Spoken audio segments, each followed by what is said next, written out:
Dishant sir के साथ भी विक्रम सोलंकी का एक रिश्ता है। हाँ। तो वो सब कुछ जो है दिशांत सर अपनी ही जुबानी बताएंगे। नमस्कार, स्वागत है आपका स्पोर्ट्स फैक्ट में। एक बार फिर हाजिर है आपके सामने एक बहुत ही इंटरेस्टिंग रिपोर्ट लेकर। आईपीएल 2022 की सुगबुगाहट तेज है। लगातार जितनी भी टीमें हैं वो नई नई स्ट्रेटेजीज बनाने में जुटी हुई है और बड़े बड़े दिग्गजों को अपने पाले में शामिल करने में जुटी हुई है। फिर चाहे आप लखनऊ का नाम ले ले, चाहे सनराइजर्स हैदराबाद का नाम ले ले, या फिर नाम ले लिया आप अहमदाबाद का।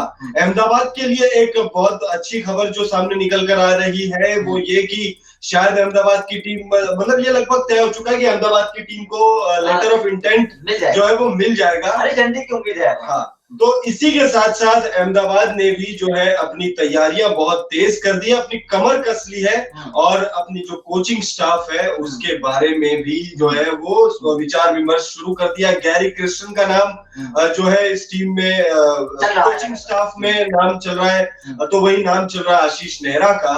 और एक और नाम जो चल रहा है वो है इंग्लैंड के बल्लेबाज विक्रम सोलंकी का।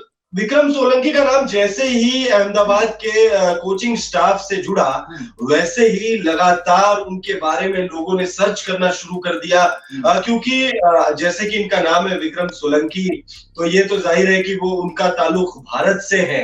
लेकिन कितना उनका ताल्लुक भारत से है और क्या कुछ, मतलब कैसे भारत के एक लड़के को इंग्लैंड की टीम में खेलने का मौका मिला, वो सारी चीजें लोगों को जानने का इच्छा है। तो हमने सोचा कि दिशांत सर से ही आपको मतलब बताएं, दिशांत सर के थ्रू आपको बताएं, क्योंकि दिशांत सर के साथ भी विक्रम सोलंकी का एक रिश्ता है। हाँ। तो वो सब कुछ जो है दिशांत सर अपनी ही जुबानी बताएंगे। दिशांत सर, आवाज सुन पा रहे हो? जी जी, बिल्कुल बिल्कुल आवाज आ रही है। बहुत बहुत धन्यवाद दिशांत सर जुड़ने के लिए। Thank you so much, thank you so much. Vikram Solanki के लिए मैं बताता हूँ कि वो हमारे साथ 2006 और 2007 में रणजी ट्रॉफी खेले है राजस्थान के लिए, और उनकी फैमिली उदयपुर बेस्ड, सोलंकी परिवार जो उदयपुर बेस्ड थे, और then they move to England. और मुझे बहुत अच्छी तरह याद है जब वो आए थे तो उन्होंने उनके बारे में बहुत बताया था कि वुस्टरशायर से बहुत लंबा फर्स्ट क्लास क्रिकेट खेले हैं। और जब वो आए थे तो उनके साथ एक और प्लेयर आए थे, कबीर अली, वो भी वुस्टरशायर से खेलते थे, और दोनों as a professional player Rajasthan के लिए शिरकत कर चुके हैं रणजी ट्रॉफी में। जहां तक बात करते हैं कोचिंग की, तो अभी फिलहाल सरे क्रिकेट काउंटी के हेड कोच हैं, और खबरें जो आप बता रहे हो बिल्कुल बैटिंग कोच के रूप में अहमदाबाद से जुड़ सकते हैं इस साल आईपीएल 2022 के लिए। हाँ बिल्कुल दिशांत सर, यहाँ पर सभी दर्शकों के जहन में एक सवाल आ रहा होगा, क्योंकि जब विक्रम सोलंकी का नाम आता है तो इंग्लैंड की टीम के लिए ही वो याद आ जाती है, ताजा हो जाती है, क्योंकि हम सब लोगों ने इंग्लैंड की तरफ से खेलते हुए देखा है उनको। लेकिन आपने बोला 2006-07 में वो आपके साथ खेल चुके हैं खुद रणजी ट्रॉफी में, तो कुछ यादें आप बताइए, किस तरह के खिलाड़ी थे, कैसे उनको भारत से फिर वो इंग्लैंड चले गए? देखिए, बहुत ही जबरदस्त इंसान थे। लगता ही नहीं था कि मतलब इंग्लिश प्लेयर है, और बिल्कुल जिसको बोलते हैं ना कि ठेठ मेवाड़ी जो उनकी लैंग्वेज, मेवाड़ी में भी बोलते थे, हिंदी में बात करते थे हमसे। और उनके साथ उनकी वाइफ भी आई थी, अंबिका जी भाभी। तो उस टाइम पे हम लोग बहुत मतलब बहुत यंग थे, तो जिसको बोलते हैं कि बड़े भाई जैसा हमको प्यार दिया उन्होंने, और क्रिकेट में बहुत सारी बारीकियां हमको सिखाई, और क्या कल्चर होता है इंग्लैंड की क्रिकेट का, बहुत सारी चीजें हमसे शेयर करी। At the same time Kabir Ali भी थे, उन्होंने भी शेयर की। बट विक्रम सोलंकी क्योंकि ओपनर बैट्समैन थे, और एग्जैक्टली मूविंग बॉल पे कैसे खेलना है, तब हमको उन्होंने कुछ टेक्निक भी उस समय में बताई थी कि कितना पास बॉडी के खेल सकते हैं और कितना सॉफ्ट हैंड से बॉटम हैंड रख सकते हैं। तो वो एक टेक्निक उन्होंने हमको उस टाइम पे, मुझे याद है, बताई थी। स्पेशल मेरे और नरेश गहलोत के काफी करीब थे। उस टाइम अजय जडेजा भी हमारे कप्तान थे। तो ये 3 प्रोफेशनल प्लेयर हमारे लिए खेले थे, और बहुत सारी यादें जुड़ी हुई उनके साथ। बहुत अच्छे मैच उन्होंने हमको जिताए थे। अहमदाबाद में ही जब मोटेरा स्टेडियम था उनमें उन्होंने एक जबरदस्त 75 रन बना के हमको सेकंड इनिंग में जिताया था गुजरात के सामने। तो वो यादें अभी तक दिल में ताजा है। दिशांत सर, मैं उनके पर्सनैलिटी के बारे में थोड़ा कुछ आपसे जानना चाहूंगा, क्योंकि 2006-07 का सीजन उन्होंने राजस्थान के लिए खेला, लेकिन उससे पहले कई साल वो इंग्लैंड में काउंटी खेल चुके थे।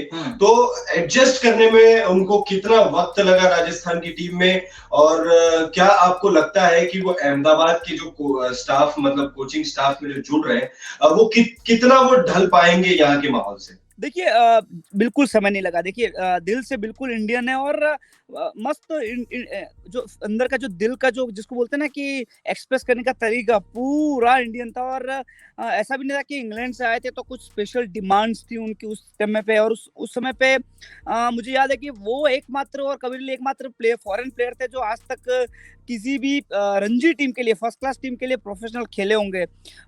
और जहां तक बात है कैसा रहेगा उनका, तो उनको actually man to man work करने का, 1-on-1 वर्क करने का बहुत ज्यादा एक्सपीरियंस है। बहुत सारे इंग्लिश क्रिकेटर्स को स्पिन के सामने खेलने का जो कोचिंग है वो उन्होंने दिया है, क्योंकि वो भी 50 से ऊपर मैच इंग्लैंड के लिए खेल चुके हैं और बहुत ही एक्सपीरियंस खिलाड़ी और अब बहुत ही एक्सपीरियंस कोच बन चुके हैं।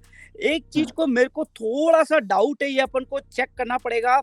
मुझे ऐसा लगता है कि आरसीबी के लिए उन्होंने कुछ साइन किया था, शायद वो आए थे या नहीं आए थे फॉर अ वीक, एक वीक के लिए उनको आना था, तो आए थे आरसीबी टीम में नहीं आए थे, वो अपन को जरूर चेक करना होगा। और ये 2018 की बात है, मुझे बहुत अच्छी तरह याद है, क्योंकि सुनने में आया था कि आरसीबी से भी जुड़ सकते थे 2018 में। और 1 वीक का कोई प्रोग्राम था उनका बैटिंग को लेके, और आईपीएल के दौरान वो आरसीबी से जुड़े थे, ऐसा कुछ चल रहा था उस टाइम पे। तो उस टाइम पे जो अवेलेबिलिटी थी उसको लेकर, क्योंकि इंग्लैंड का भी काउंटी सीजन सेम टाइम पे होता है जिस टाइम आईपीएल होता है, तो उस टाइम जुड़े थे आरसीबी के साथ या नहीं जुड़े थे, वो देखने इंटरेस्टिंग होगा, क्योंकि कल्चर तो उनको पता ही है। और जहां तक मैं 100% श्योर हूँ, जैसे डेटा पे श्योर हूँ, डेफिनेटली वो आरसीबी से जुड़े हुए थे एक समय पे। बिल्कुल दिशांत सर, देखिए अब सब लोगों के अंदर एक दिलचस्पी जानने की आगे होगी कि आखिर, देखिए आपने बताया कि विक्रम सोलंकी जो थे वो बोर्न हुए थे इंग्लैंड में, उसके बाद में वो भारत आए खेलने के लिए। तो फिर ऐसी क्या वजह रही कि वो भारत में नहीं आगे अपना अंतरराष्ट्रीय क्रिकेट आगे बढ़ा पाए, जबकि रणजी वो खेले थे? नहीं, वो एज ए प्रोफेशनल प्लेयर खेल पाया रणजी ट्रॉफी में, एज ए प्रोफेशनल खेल पाया। और इंडिया में दूसरी कंट्री के प्रोफेशनल प्लेयर आते हैं, उनको कंसीडर नहीं किया जाता है, वो एक कूलिंग पीरियड होता है। और आपको इंडियन सिटीजन वो बॉर्न है तो इमीडिएटली, लेकिन आपको एक कूलिंग पीरियड स्पेंड करना पड़ता है 2 या 3 साल का। तो वो एनीवेज वो इंग्लैंड की टीम में सर्टेन थे, वो वहां से खेल के काफी परफॉर्म कर रहे थे, तो उनके लिए भी वो एक बेंचमार्क नहीं था कि मैं इंडियन टीम से खेलूं। लेकिन मुझे पता है कि वो उस दर्जे के खिलाड़ी थे कि किसी भी कंट्री में रहते तो अपनी कंट्री के लिए अच्छा परफॉर्म करते हैं। दिशांत सर, यहाँ पे मैं लोगों के बिहाफ से आपको एक सवाल करना चाहूंगा। देखिए, कुछ प्रोसेस मुझे भी पता है, कुछ नहीं भी पता है, लेकिन you being a professional cricketer, being a coach, लोगों के मन में ये जिज्ञासा होगी, क्योंकि विक्रम सोलंकी के बारे में जब लोगों को पता चला, तो अब लोगों के मन में ये जिज्ञासा होगी कि क्या फॉरेन क्रिकेटर्स भी विक्रम सोलंकी, चूंकि उनका जो है ताल्लुक भारत से था, उदयपुर से था, राजस्थान से था, क्या दूसरे क्रिकेटर्स भी, फॉरेन क्रिकेटर्स जिनका ताल्लुक नहीं हो इंडिया से, क्या वो भी सकते हैं?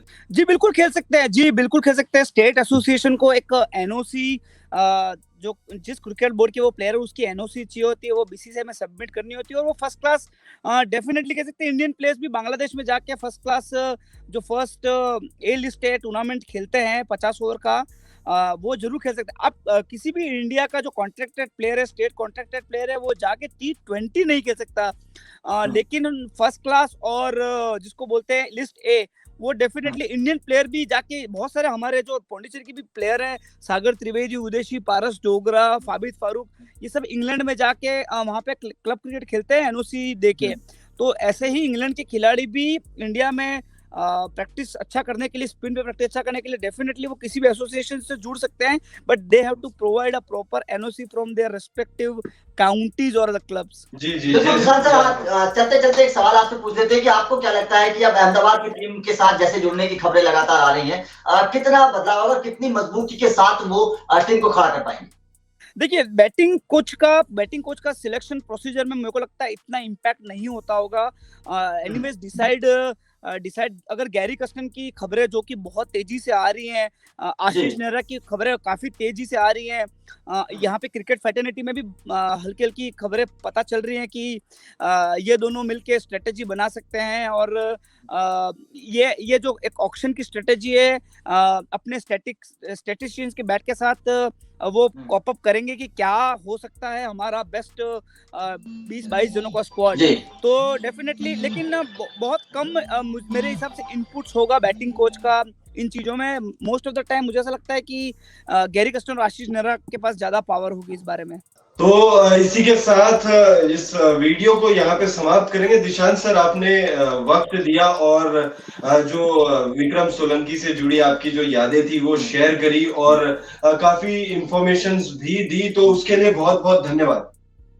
Thank you so much Ajay Tyagi ji. तो इस वीडियो में फिलहाल इतना ही, मुझे दीजिए इजाजत। धन्यवाद।